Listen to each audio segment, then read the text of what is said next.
Hi, this is Gary Neights, and I'm going to be presenting our SmartLink Customer Management product suite with a focus on the delivery schedule application. So customer management is one of 4 solution suites that Elemica has. Supplier management and sourcing management are on the inbound supply chain side.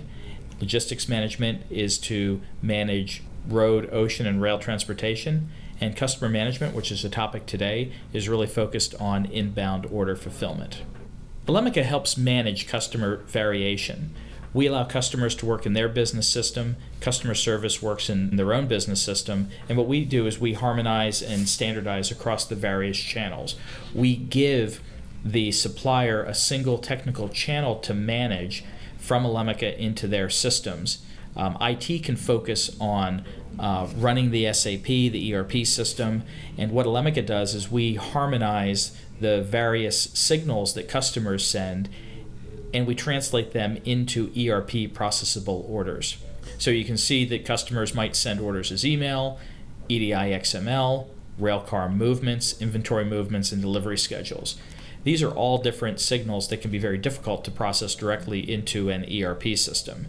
And in fact, there's actually business process reasons why you don't want to receive them directly into the ERP. Elemica can serve a valuable function as a buffer to receive these different signals and transmit them into the ERP at the right time. That makes production planning and ATP type processes more effective. So the value of the solution is not just in saving time or data quality, it's actually letting the business run better. We help the supply chain execution. So we're going to focus today on delivery schedules. But before we go into that in detail, let me take you through a few definitions of these products. So this details out the customer management solutions. Sales order management lets you connect and automate the order to cash cycle with your customers. This is the easiest one to implement. The customer sends a purchase order change out of their ERP system as structured data. Elemica translates that and we send it to the supplier as structured data. Not shown here is QuickLink email. QuickLink email requires more processing and is a harder solution to implement than sales order management. QuickLink email requires sales order management and it sits on top of it because what we do there is receive non-structured data from a customer. And with QuickLink email, we have to receive that non-structured data, use some of the information on the email itself combined with the data, transform it into structured data, and then it looks like a sales order management order, and everything that is done in sales order management is done. So QuickLink email needs to be thought of as it's a pre-processor for email so that it can flow through sales order management. The pricing of QuickLink email needs to be higher than sales order management. Repeat order entry, that allows a supplier to batch upload large numbers of orders into their ERP system and release them at the right time. For example, if there should be a pipeline between 2 plants, but the pipeline isn't there, and what is needed is 1,000 trucks per year, 4 per workday, to transfer material. Repeat order entry would be a great solution because we would let the supplier create those 1,000 orders in a spreadsheet, load them into the application, and the application, repeat order entry application, will release those orders into the ERP system with the right lead times. And again, that helps buffer and that improves supply chain execution, ATP, and production planning processes. VMI replenishes customer inventory levels based on demand signals, forecast, shipment signals. Basically, we manage a tank level or a warehouse location to make sure that the location never goes below the safety stock level. The safety stock can be either a fixed amount or it can vary based on demand. Railcar fulfillment is a Kanban system. Let's say, for example, that a supplier needs to keep 5 full rail cars at a customer location. Instead of having a tank, the rail cars themselves serve as a rolling inventory. So railcar fulfillment will make sure that a new car arrives every time an empty car leaves the site. This is based on the VMI application and lead times that are programmed into the application. Delivery schedule. This is used in those cases where the customer has a scheduling agreement. Instead of sending specific order lines, Instead, what they do is they send a schedule. It's almost a matrix of requirements. Send this product to this location on this date in this quantity. But the customer doesn't serialize them. They just keep sending. On Monday, they send the requirements for their plants. On Tuesday, they send the requirements. They don't tell you what the changes are, and there's no way to directly track what requirements have stayed the same and which ones have changed. So that's going to be the focus of the presentation, is delivery schedule. With all of the customer management applications, the reason that the supplier is providing these services is to get paid. So invoice management fits on top of all of these. And what we do is we automate the outbound invoicing to the customer, and this helps with days sales outstanding efficiency while supporting European, Latin American invoice requirements related to VAT tax. Customer management becomes a strategic platform to allow suppliers to automate variation in their customers who have process and IT differences. And the idea is that once we get a large majority of customer orders automated, the supplier can implement structural change in the customer service organization, allowing them to put in place better processes. And think of it like this. If you have 75% of orders are manual and 25% automated, you're going to have a certain process model, certain standard operating procedures, certain skill sets, and duties that people perform in customer management. Flip that. Let's say that 75% of orders are automated and only 25% are manual. What that does is allows customer service to be much higher value to the organization. Instead of fighting the SAP to key the data in, the data will go into SAP automatically.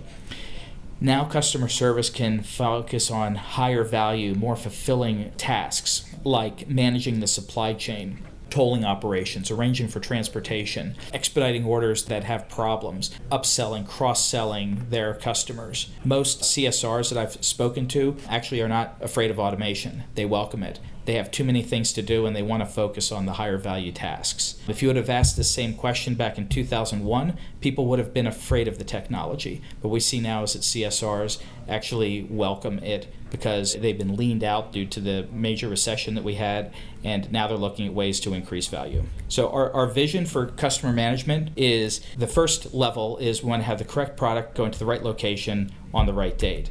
You step it up a little bit, and the vision slide on slide 9, we want to have the material transmitted via the correct lane and with the proper paperwork. Step it up a little bit more, the accounting's right, the price is right, the cost centers, the accounts that order and invoice go against are correct from day one. And then finally, the end state vision for order automation is touchless line level settlement. What this means, and this is not trivial, what this means is that when a transmission of payment goes from one bank to another, you can actually go in and see where every dollar in that, or every yen or euro or whatever the currency is, you can see what line in the order that's associated with. That'd be huge, because if we have touchless line level settlement, what we can do is get to a point where there's much better understanding and control over the material and money flows, and that can lower credit risk and lower interest rates for companies that automate. Where we start to get there is with the order. The supplier needs to get the order into their system correctly and automated. So delivery schedule requires the supplier to have sales order management implemented. So they need to have a connection where the order create and order change are built out and flow from Elemica into the supplier. And then additionally, the order response and ship notice and invoice are documents that will flow back. Delivery schedule application is for automotive and CPG companies that provide their manufacturing requirements to suppliers in a manner that's difficult to enter into the ERP. The process is very tedious and error-prone. And so what we do for the supplier is we error-proof this tedious, error-prone process and automate it. And in addition, we make this automation very visible and auditable. So for the most part, once delivery schedule is implemented, the CSR does nothing with respect to order entry. The data comes into Elemica, we crunch through it, apply our algorithms and settings to it, and what the customer service person will see is the order or change showing up in their system. That tedious work to figure out is done automatically. What they can focus on is making sure that those things get fulfilled. The customer gets the benefit of assurance that changes in the demand signals are accurately processed. You can see here that the input is the delivery schedule and the output is the purchase order and change. Elemica has settings related to order visibility, time fences, planning horizons, SKU-based configuration. We have flexibility over purchase order numbers and PO line item configuration. Essentially, we have the application with the configuration settings to turn a series of delivery schedules into orders and changes. If a manufacturer exports purchase orders without sublines, it's automatable. It's not a big deal. But if they send orders with sublines or scheduling agreements, there's a manual process that needs to be done to get it into the system.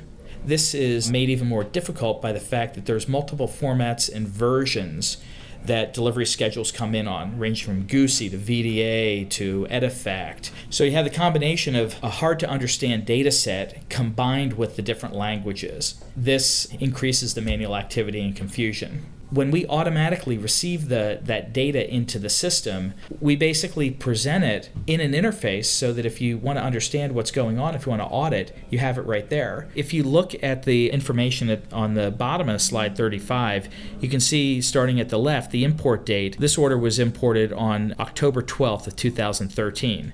Now you can see that this delivery schedule resulted in 3 release numbers, release 1037, 1038, 1039. And they each have different delivery dates. As you go across, you can see the order quantity and the match results. So what this is showing is that the import on October 12th, the first 2 lines matched requirements that were already in the system.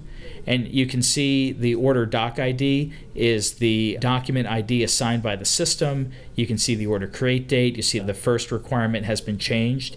And if you look at the third requirement, you see that actually is a new requirement that was detected in this schedule, and we generated an order create for it. So fundamentally, that's what the system does. This comparison process to do manually, again, is very difficult. So we do it instantly in the system, and then we show the results. This isn't meant to be a detailed training course on the application, but there's a lot of parameters in the system. And if you ever wanted to know, well, why did a certain requirement generate an order create versus an order change? We have the requirements related to that transmission reflected and stored forever in screens DS18, DS19, and DS20. So all the settings associated with the October 12th transmission, the settings that were in place are recorded in the snapshot table for audit purposes. And this is very powerful if you ever have to go back and audit the system. The last slide here is the network master data. There are 4 elements to the delivery schedule network master data. DSO2 is the partner pair firm parameters. These are parameters set up to describe how do you delineate between a requirement that comes in that is a forecast as compared to a requirement that is firm for execution. We can address the lead times for a product. Between a partner pair and ship tos, there can be different lead times. One product ordered with delivery schedule might have a manufacturing lead time of 20 days. Another one might be something that's pulled out of stock and delivered in the same day. So we can address those types of differences in the application. Any transmission within 3 days of delivery is for execution. Anything from days 4 and out is to be considered forecast requirement. So we handle all of that type of those types of settings and the variation. Screen DS03, partner pair matching. Different industries, even different plants within a given customer may have different requirements around how we need to match the data in a schedule. So without going into all the consulting detail, DSO3 is where you can set those parameters. DSO4 are the export parameters. Perhaps you need the order to go out as an order create message, but your ERP system doesn't handle changes, so you want to have order changes go out as an email. We can set that. Perhaps you want to receive an alert if a order change requirement is transmitted by your customer within 3 days of the delivery date. We can set that, and we can send you a rush change alert to the email addresses of your choice. You can put as many as you want in. You can have these go back to your customer to let them know, hey, you weren't supposed to do that. Or you can have them go to the CSR so that they can take appropriate exception action. All of these parameters can be set at the planning item level, which is the combination of the ship from plant, ship to plant, and the product. Finally, screen DSO5 is the export defaults. What's the currency code you want to use for this product? What's the language code? What PO type is it? Is it a consignment purchase order or is it a standard purchase order? All of this is configurable at the planning item level. So these 4 tabs that are shown on slide 36 give you a tremendous amount of flexibility to handle plant-to-plant variation, and the delivery schedule application can really serve as a buffer so that you can translate the customer requirements and put it into your ERP system at the right time and in the right format to handle any situation that might be required to handle different customer business processes. So that's the end of the presentation. I appreciate your time and attention, and if you have any questions, feel free to give Gary Neights a call or an email. Thank you.